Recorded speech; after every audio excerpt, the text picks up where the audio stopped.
Nataka leo niandikie inisha kuhusu madam. Inisha kuhusu? Kuhusu madam, inisha kuhusu madam. Madam wa Kiingereza. Madam wa Kiingereza.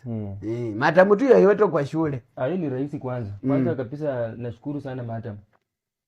Kwa sababu madam anatokea Tembele alitokea Tembele akakuja kwa shule yetu. Na alikuwa amepepa sana. Sasa unajua katika ile harakati ya kufika shuleni alikuwa na walimu wengi walipokuwa wanamtazama jinsi alivyoumbuka na Mungu alikuwa tu anampenda. Haya madam kuna siku moja akaamkia asubuhi. Unajua kuna nini kijiji ambaye inaitwa Natundwe huko chini. Basi akaamkia asubuhi kucha shuleni. Alipofika katika shuleni, hiyo ni inisha sasa unaeleza. Inisha kuhusu madam.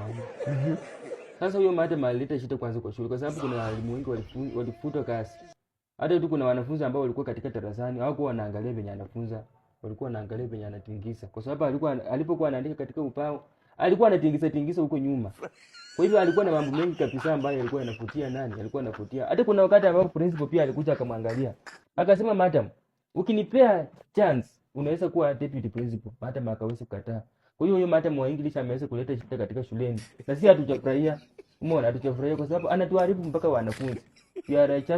Okay, unanipea story ama unaandika inisha? Inisha kuhusu madam. Unajua mimi sipendangi ukiritimba. Mimi sipendi uchinga. That's why nimetoa kofia nikikuaddress. Sasa umetaka niandike kuhusu nani? Si ni madam. Si ni kuhusu madam alafu unaanza kuniambia anatoka Tembelela sasa?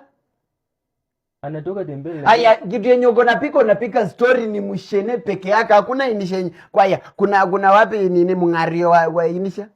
Alizaliwa. Kuna sauti zenye zinafurahisha?